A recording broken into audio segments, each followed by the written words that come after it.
톡방에서 지금 말수가 다 줄었어요. 눈팅들은 다들 하는데 지금 말을 안 해? 기운이 없어. 말을 안 해. 지금 열심히 월급 버느라 지금 지금 그쵸, 같은 때 그쵸. 잘리면 매우 곤란하지 않습니까? 옛날에는 아이씨 뭐 그치. 부장님한테 말대꾸도 좀 하고 과장님 이건 좀 아닌 것 같은데도 좀 하고 개기고 이랬는데 지금 막 회식도 꼬박꼬박 가고 인사고과 뭐 이런 거 S와 A를 받기 위해서 열심히 지금 하고 있거든요. 고군분투하고 있습니다. 앞으로 좀 어떻게 투자 포지션 어떻게 좀 네네네. 해나가면 좋을까요? 첫 번째는 거래량이 살아나는지 잘 보셔야 되고 그 거래량 안에서도 전세 거래량, 매매 거래량 차이를 두셔서 명확하게 좀 추이를 지켜보시고 지금 지방장이랑 서울장이랑 좀 다르잖아요. 그래서 지금 서울은 규제를 그래도 조금 남겨있고 지방은 규제를 거의 다 풀면서 이제 가려고 하는 건데도 불구하고 지금 규제 지역이 다 풀렸잖아요. 강남 3구 빼고는. 그런 상황에서 지금 서울에 규제를 안 하고 나서 이제 지방이 오히려 더 어려워졌거든요. 그러다 보니까 이후에 지금 기다리는 게 뭐냐면 7월에 세금 법 개정이 이루어지거든요. 세금 개편안이 나와요. 그러면 그거 나오면서 지금 지방이 힘들어지고 지금 지방에는 건설사는 더 힘들거든요. 그러다 보니까 미분양이 많이 나서 그러면 규제를 더 빨리 풀고 더 혜택을 먼저 주는 데가 지방이지 않을까라고 또 기대하시는 분들이 계세요. 그래서 향후에 제가 말씀드린 거 규제 완화 정도에서 그치는 게 아니라 활성화 정책이 언제 나오느냐. 그리고 지금 보시면 아시겠지만 갑자기 로또 청약이 하나 뜨거나 뭔가 괜찮은 메리트 있는 핀셋으로 뜨는 단지나 지역이 생기면 거기로 사람들이 쫙 몰려가거든요. 관심은 식지 않았어. 다만 몸을 사리고 있을 뿐이지. 그래서 우리가 갯벌에 가면 이제 개들이 막 널브러져 있다가 제가 딱 걸어가면 그 옆에 있는 수구멍으로 싹 숨어버리잖아요. 근데 내가 또 다 지나가고 나서 뒤돌아보면 개들이 어느새 나와서 맞아요. 막 돌아다녀요. 그것처럼 지금 사람들은 그런 심리예요. 언제든지 움직일 준비가 되어 있어. 용인이 뜬다더라. 뭐 이런. 막 동탄 이번에 최근에 삼성 그 반세권 뜨자마자 막 너도나도 몰려가고 막. 반세권이라고 하는군요. 요새는 반도시래. 반도체 권을 반세권이라고 부르더라고요. 그래가지고 막 그렇게 움직이는 것처럼 지금 사람들이 그 귀는 항상 열어놓고 있어요. 맞습니다. 속도가 엄청 빨라질 거예요. 그래서 미리 본인이 준비를 하고 계셔야 돼. 그래서 그 추이를 보면서 가야 되는데 만약에 수도권을 계속 규제하고 냅둔 상태에서 지방의 규제 완화를 하고 심지어 활성화 정책을 이쪽에 쫙 뿌려줬어. 그러면 상대적으로 덜 움직였던 서울 수도권보다 덜 움직였던 지방 중에 괜찮아지는 회복 탄력성이 좋은 늦게 움직였었던 애들 있잖아요. 그런 애들이 그러면 좋아질 수 있을 거란 말이에요. 그러면 그 분위기를 타면서 내가 서울 수도권이 더 빠졌어. 메리트 있는 애들이 더 생겼어. 그러면 수도권으로 가고 지방에 완전 혜택을 퍼부어줘. 심지어 예를 들면 뭐 이건 제 바람이긴 하지만 우리가 전에 양도세 감면 혜택이 터지고 나서 줍줍을 하기 시작하면서 우리가 2012년에서 14년 넘어갈 때 반등을 하면서 투자자들이 이제 본격적으로 활동을 하기 시작했거든요. 만약에 서울은 규제하고 지방 미분양 주택이나 지방의 그런 1가구 1주택자들의 가진 집에 한해서 양도세 감면을 해주겠다. 라는 활성화 정책을 떴다고 생각을 해보세요. 지방 가시겠어요? 안 가시겠어요? 갈 것 같은데? 그럼 지방 가야지. 그러니까 앞으로 추이를 보면서 그런 내가 유리할 거를 취사 선택하면서 가면 될 것 같아요. 다만 거래량이 살아나는지는 기본적으로 봐야 돼요. 왜냐면 내가 샀어. 근데 팔아야 되잖아요. 팔 수 있어야 되잖아요.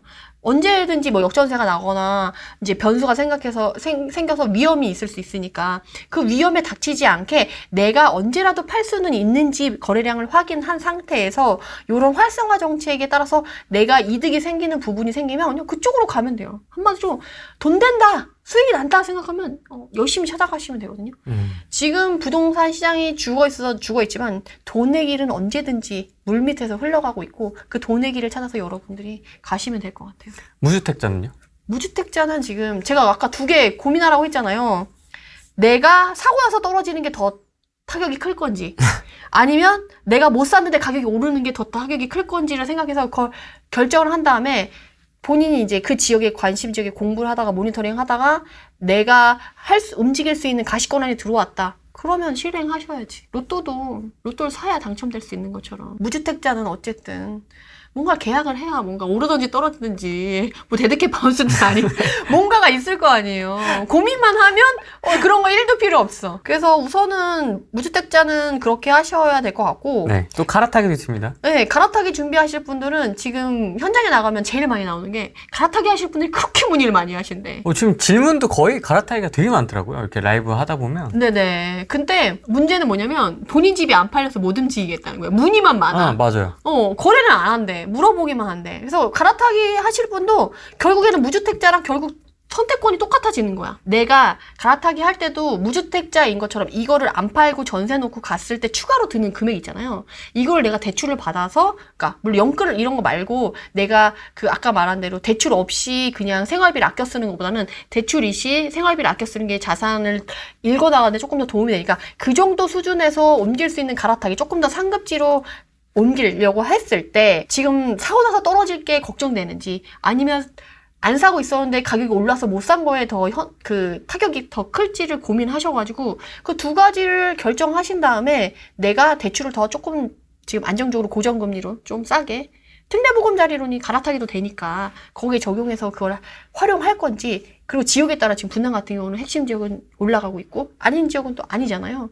그래서 지금 아까 다 못 보여드렸었는데 네. 안양 동안구 있는 같은 경우 지금 1위가 평촌 어바인 아까 1개 신도시 안에 들어있지 않지만 호계동에 있어서 신축이면서 가격이 많이 떨어진 단지 중에 하나가 평촌 어바인이고 아까 우리가 말씀드린 인덕원 생활권에 있는 푸른마을 인덕원 대우 그리고 아까 그 평북 지역 위쪽에 비산동이라고 있거든요. 거기에 이제 모든 지역으로의 이동이 편리한 비산삼성 레미안이라는 굳건한 구축 단지가 하나 있어요. 실수요가 엄청 탄탄한. 그래서 이런 세 개의 단지가 지금 거래가 많이 되잖아요. 네. 분당이랑 어때요? 차이가 있죠? 네.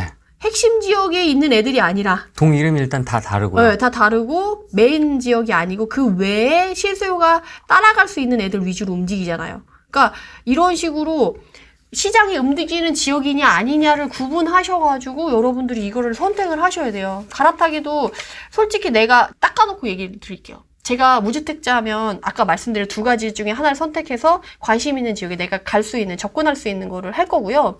갈아타기 같은 경우는 지금 특례보금자리론을 이용할 수 있고 내가 직장이 탄탄해, 잘릴 것 같진 않아. 그리고 뭐 대출을 어느 정도 받았을 때 뭐 마트 몇 번 안 가는 정도의 대출 이자는 충분히 감당할 수 있는 정도야. 특히 제가 공무원분들이나 탄탄하신 분들은 2008년 금융위기 왔을 때 금융위기가 왔나 안 갔나 느낌이 없게 지나가신 분들도 많거든요. 솔직히 그런 분들도 꽤 되세요. 그래서 그런 분들 같은 경우는 저 같으면 대출을 조금 일으켜서 그거를 생활비를 허리띠 촐라매서 지금 시기에 대출을 갚아가면서 그 대출을 갚는 것만큼 자산이 늘어나는 걸로 해서 저는 지금 기존에 갖고 있던 집이 헐카페밖에 안 팔려. 그럼 이거 안 팔고 그냥 전세에 놓고 이걸 팔지 않고 이사를 갈 경우 추가로 받아야 되는 대출을 받아가지고 저는 그 대출 갚아가면서 자산을 일구는 걸로 저는 활용할 것 같아요. 지금이니까 싸게 살 수 있지. 시장에 조금만 불 붙잖아요? 싸게 못 사요. 송파도 지금 2개월 만에 3억이 올랐어요. 깜짝 놀랐어요. 저력 있는 애들은, 가치 있는 애들은 억 단위로 오르고 떨어질 때는 한두 건만 싸게 정말 급한 사람만 팔고 아니면 물건이 나오지도 않아요. 내가 저점에 살 수 있다는 희망? 어려워요. 돈 있는 사람들은 그냥 버티지 안 팔거든요. 진짜 급한 사람. 변수가 생각해서 어쩔 수 없이 한두 개씩 나오는 눈먼 물건. 그걸 갖고 싶다. 그러면 부동산에 쫙 본인 번호를 깔아놔야지. 그물망처럼. 그래서 모든 사장님한테 내가 1순위가 될 수 있게 얘기해요. 나 이 가격이면 무조건 산다. 제일 먼저 얘기해달라. 그래서 그런 물건을 가져올 수 있는 그런 상황을 만들어 놓고 이쁜이. 그쵸. 이쁜이가 돼야죠. 부동산 사장님한테 이쁜이는 제일 먼저 별말 없이 계약금 바로 쏠 사람이 예쁜이지. 연락 와서 이제 살 거냐고 물어봤는데 또 조금 좀 생각해볼게요. 그럼 날아가는 거야. 그럼 이제 다음 순위도 없어. 다음 타자 아니고 이제 순위에서 아예 제외. 그러니까 본인이 준비를 어떻게 하느냐에 따라서 달라질 수밖에 없는 것 같아요. 지금 시장은. 뭐 임장 열심히 다니고 계시고 앞으로의 어떤 포트폴리오 구성이라든지 투자 계획 어떻게 되십니까? 전 거래량만 살아나면 경매하려고요. 그럼, 참, 지난번에도 말씀하셨지만은 하반기에 이제 경매에 조금 더 집중하겠다고 네네네. 말씀을 하셨었죠. 지금 아직 거래량이 이렇게 썩 마음에 들긴 살아나지 않았거든요. 그래서 하반기에 거래량이 좀 살아나고 특히 매매 거래량 아니더라도 전세 거래량이라도 좀 살아난다라고 한다면 입지 좋고 정말 싼 애들 있잖아요. 그 실수요 탄탄한. 그러니까 지방에서도 입지 좋은 애들은 거래되거든요. 그런 애들 위주로 저는 거래량만 조금 더 살아나면 경매에 치중할 생각입니다. 경매 플러스 아까 말씀하셨던 강조 포인트, 일개 신도시라든지 뭐 이렇게 또 결합을 하시겠네요. 그쵸. 또 요번에 또 종부세도 상향됐잖아요. 9억으로. 네. 그래서 여유가 좀 생겼어요. 이전에 비해서. 막 옛날에 이제 6억까지만 됐던 사람들은 뭐 9억까지는 뭐 얼마까지는 여유를 가지고 이 정도 종부세 낼 수 있어라고 하는 부분이 있었잖아요. 근데 거기서 3억이 늘었기 때문에 그만큼 더 여유가 생겼잖아요. 좀 더 담아도? 조금 더 담을 수 있는 거지. 그러고 보니까 사실 최근에 제가 그 법인 종부세 분할 납부를 신청했는데 또 분할 납부하고 나서 지금 현타가 왔거든요. 왜요? 종부세가 12월에 나오잖아요. 그 일정 금액 이상인 사람은 나눠서 낼 수 있어요. 너는 너무 많이 내니까 좀 나눠서 내게 해줄게 라고 해가지고 그런 약간 혜택을 줘서 전 나눠서 냈거든요. 그래서 12월에 한 번, 6월 달에 한 번 이렇게. 이게 텀이 6개월이나 되네. 이자 안 붙이고 하는데 정말 사기인 건 하루라도 늦으면 이자율이 가산세? 가산세가 충격받아가지고. 그럼 금액이 커서 그런 거 아닙니까? 그러니까 금액도 크고 가산세 비율도 높고 막 이러니까 이거 하루라도 늦으면 지금 충격인데? 라고 해가지고 미리 냈어요. 무서워서. 제가 원래 세금 먼저 안 내거든요. 열받아가지고. 하루라도 이자를. 최대한 늦게. 최대한 그 마지노선에 맞춰서 이자를 조금이라도 덜 붙게 하겠다라는 그런 일념을 가지고 하는데 요번 종부세 가산세 너무 무서워가지고 좀 빨리 냈어요. 10억씩이나 내니까 그렇죠. 10억까지는 아니에요. 엄청 오랜만에 인터뷰 하시는데 저희 후랭이TV 시청자분들에게 하고 싶었던 이야기 뭐 있을 것 같은데요? 오랜만에 나오셔가지고. 맞아요. 저도 사실 다주택자로서 너무 마음이 힘들었어요.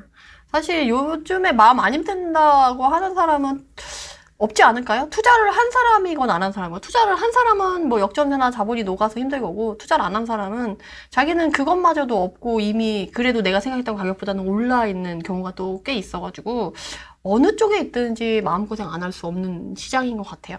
그래서 여러분들한테 최근에 또 수강생들이랑 매주 임장을 다니면서 스킨십을 하면서 느낀 건데 이제 마음이 힘들수록 오히려 일을 만들면 좋은 것 같아요. 진짜 역전세 났는데 뭔들 못하겠어. 일을 하나씩 벌리면 될 것 같거든요. 그래서 저도 최근에 일을 사실 몇 개 많이 벌렸어요.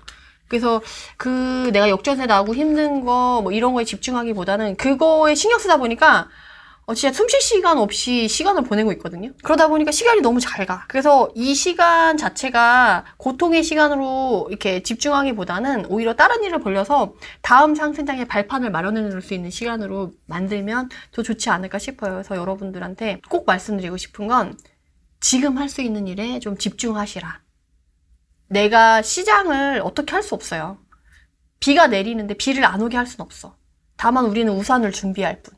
그러니까 지금 할 수 있는 만들 수 있는 우산이 뭔지를 여러분들이 고민하셔가지고 내가 지금 할 수 있는 일에 집중하셔가지고 발판을 만들어 놓으면 너무 좋지 않을까. 그래서 저는 정말 요새 몸이 부서져라 일하고 있어요. 사업이나 뭐 다른 것도 구상을 하고 이런 식으로 해서 여러 가지 일을 지금 기획하고 진행하고 있거든요. 물론 책도 하나의 일환이었고 만약에 그런 사업들이 솔직히 좀 잘 안 된다 그러면 올해 하반기에 책 하나 더 내려고요. 경매도 있고 또 집중할 무언가를 하나 만들어서 집중하는 게 훨씬 생산적이고 좋더라고요. 내가 생산적인 사람이 될 거냐 아니면 도태돼서 움츠려드는 사람이 될 거냐는 여러분들이 선택할 수 있잖아요. 마음의 한 끗 차이인데 그게 나중에 진짜 결과가 너무 차이가 많이 나더라고요. 그래서 우리 후랭이 TV를 시청하시는 모든 분들은 꼭 생산적인 선택을 하셔가지고 향후에 같이 웃을 수 있게 되길 바라는 마음 간절히 전합니다. 이 상황에서 이 시간대에 라이브를 이렇게 보고 계신다? 저는 되게 대단하신 것 같아요. 네, 진심인 거지. 진짜 진심인 거지. 그래서 특히나 핸드폰 사용이 직장에서 안 되시는 분들이 있거든요.